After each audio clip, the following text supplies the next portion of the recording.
Come in. Sit yourself down. I have set up all the necessary sigils and arcane defences against the army of Reform UK faceless bots floating around the internet at the moment.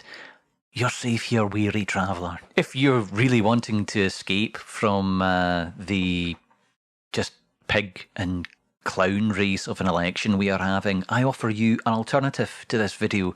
A lovely story about the crazy drunk man who was the first to fly in the UK, James Tytler, and his other escapades should be floating about on screen as I'm speaking.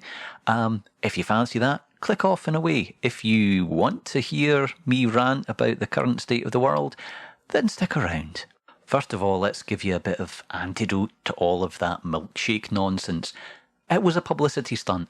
I've talked about it in a previous video, again should be floating about on the screen somewhere here. It was hilarious for 2 minutes, and then you remember, it changes nothing. It changes absolutely nothing.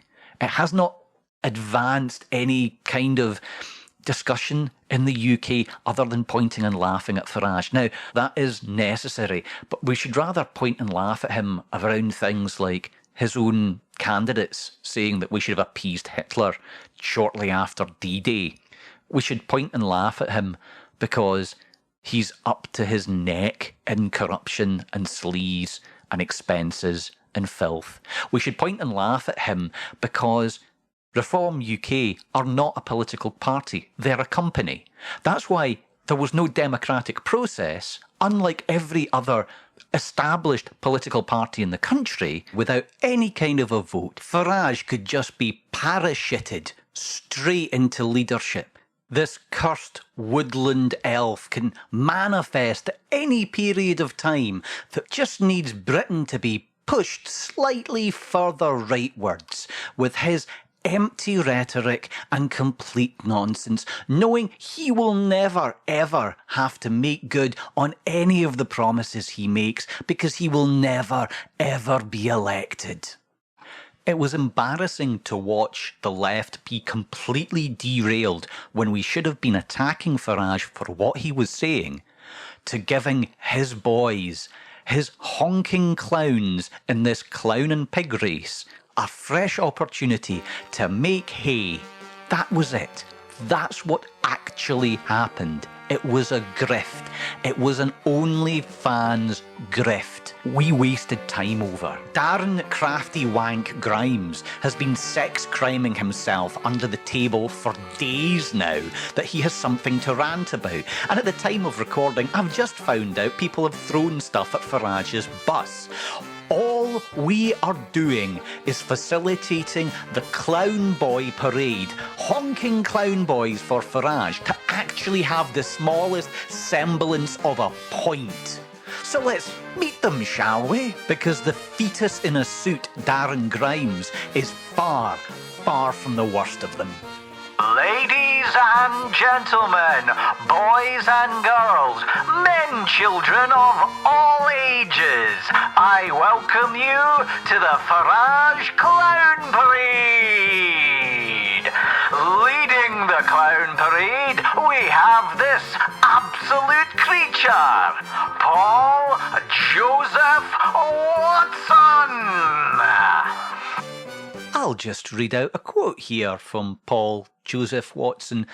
Of course, I will replace every slur that would have me kicked off YouTube with the word clown. Clown activists who get in my way in London and stick signs in my face trying to get me to join a clown Palestinian cause. I don't give a shit about Israel or Palestine. I just care about white people and not sand, clown.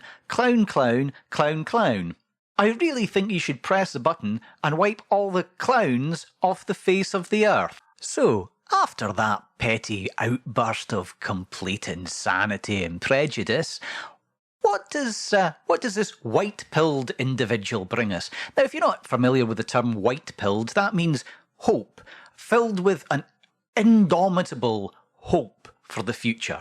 Now, if he has hope for the future, I will consign myself to remain forever in the black pit of Tartarus rather than delude myself with licking up to Farage's taint being any kind of definition of the word hope, but let him explain himself in his own words. Nigel Farage is back on the campaign trail, winning hearts and minds, and so are the petulant children throwing milkshakes at him. Turns out the culprit is an OnlyFans model. Yes, they're still calling them models. Who lives with a mum? Farage, strongman, alpha papa leader. OnlyFans thought still living with a mum. This is a psychological study in fatherlessness waiting to happen. I'm sorry, would you like to repeat that sentence for me?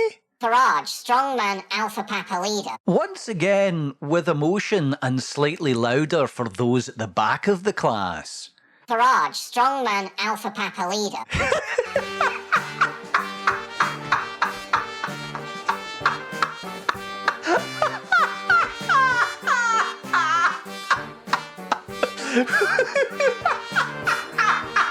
I have never been that deferent, that much tail tucked between my legs to anybody in the whole of existence. That is the weakest, please notice me, senpai nonsense I have ever heard in all of my days. How many thousands do you think he's dropped on Cameo to get Farage to send him personal messages? Oh my god, I can just picture you nestled into the side of his neck, just drinking in the smell of brandy and cigars, going, Farage, strongman, alpha papa leader. I can almost picture him gently ruffling your hair there.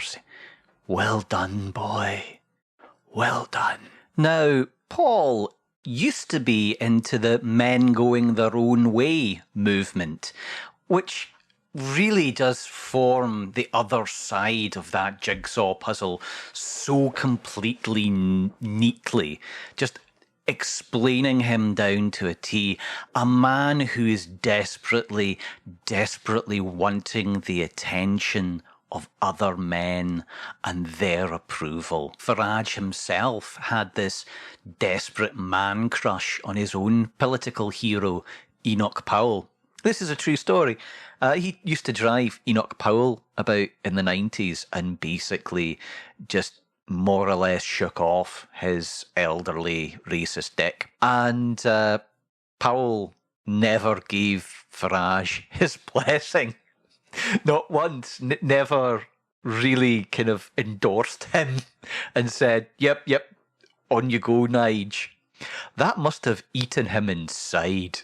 So now that we're acquainted with Paul, let's hop into the balloon, fly over his positions and drop a few bags of plague-infected rats that I've found.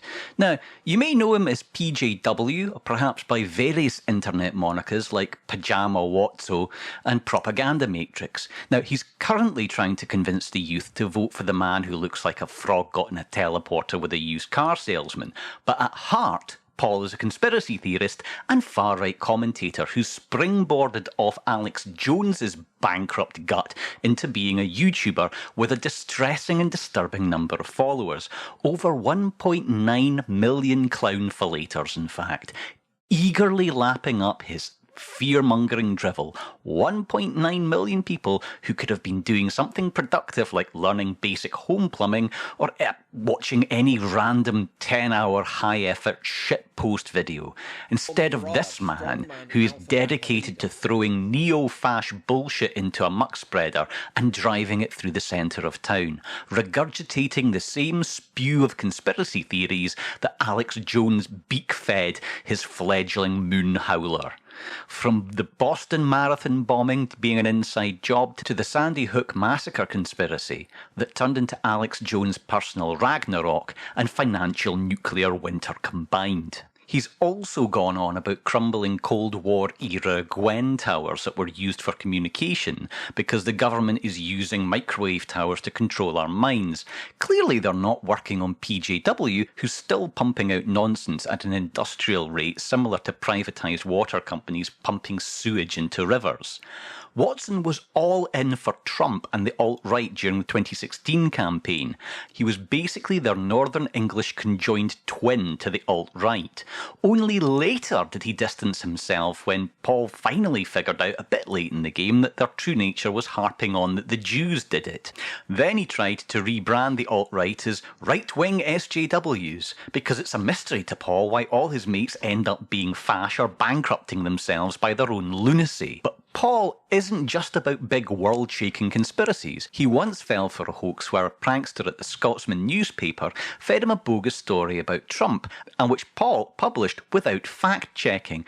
I'm almost tempted to feed him a story that a woke proctologist has stuck a polonium capsule up Farage's arse under orders of a shadowy cabal, because I know he would dive straight up there to check. Though that might be too much journalistic integrity for Paul. Take the fake Antifa banner incident. There was a banner created by alt-right trolls that Watson promoted as absolute truth. When caught, he said essentially didn't matter because, in his words, Antifa are degenerate scum. Watson is a man who makes you wish that idiocy was painful. He once claimed that George Orwell would disown Antifa. A man so dedicated to fighting fascism, he vividly described the time that he took a bullet trying to stop fascism when he volunteered to fight in the Spanish Civil War. In a book he wrote about fighting fascism. Irony is to Paul an oblique, higher dimensional problem, because in the video I just showed you, he has the outright temerity to point fingers at the left because they briefly circulated and corrected the idea that the Farage milkshake throw was an inside job. While others even absurdly claimed it was staged by Farage and his supporters because the blonde girl looks a bit like Emily Hewitson. His career is a testament to the idea that in the digital age, anyone with a webcam and a knack for spouting nonsense can find an audience. And here's to that, I'm certainly hoping. And to those that think he's a strong alpha papa leader, I have a bridge to sell you. It's located right next to a Gwen Tower and the secret entrance to the New World Order's secret base.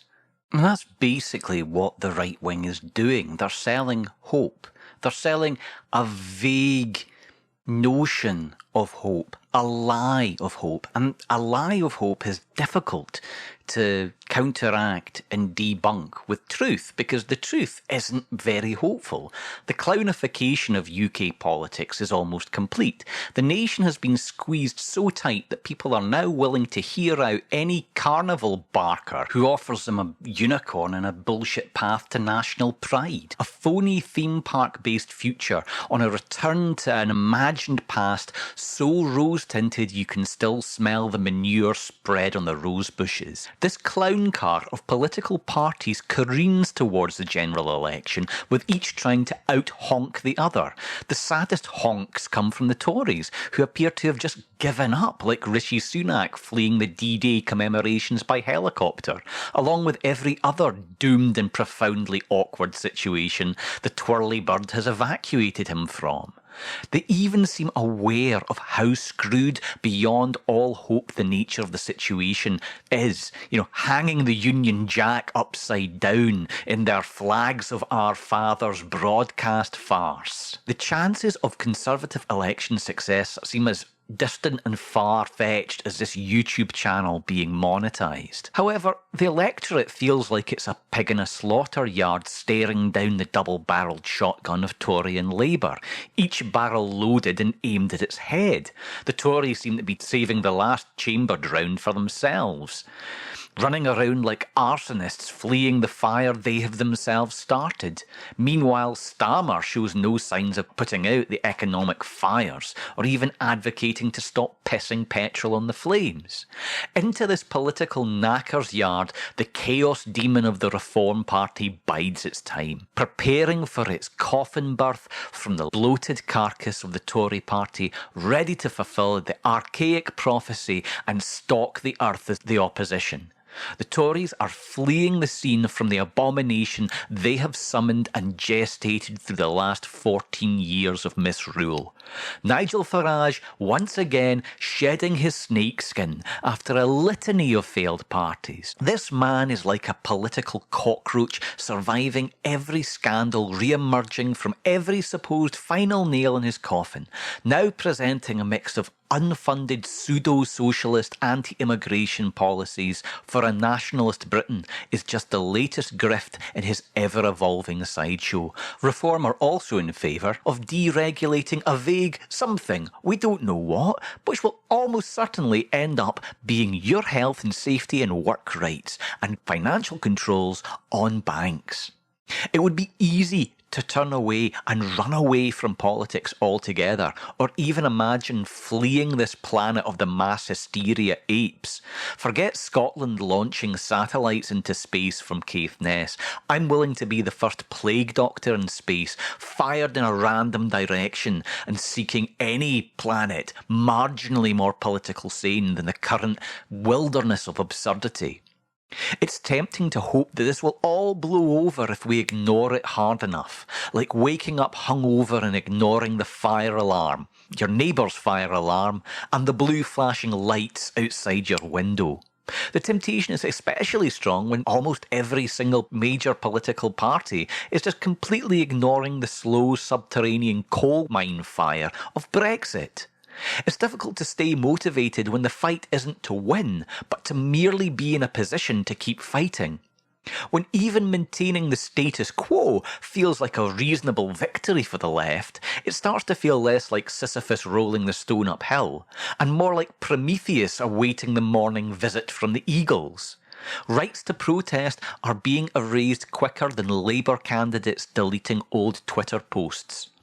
Unless the protest is silent and doesn't bother anyone, much like not trying to wake your partner in a doomed relationship when you sneak off for a wank at 3 a.m. But at least, hey, I'm just a plague doctor shouting at news, and not a fully transitioned trans woman in England who now faces the nightmare recursion scenario of going to a men's prison for protesting the fact that they can be sent to a men's prison for protesting. Well, I've been Plague Doctor Jim. This has been Shouting at News. Hope you've enjoyed it this week. There's another episode that should be flying in on your screen shortly called The Exorcism of Neil Oliver.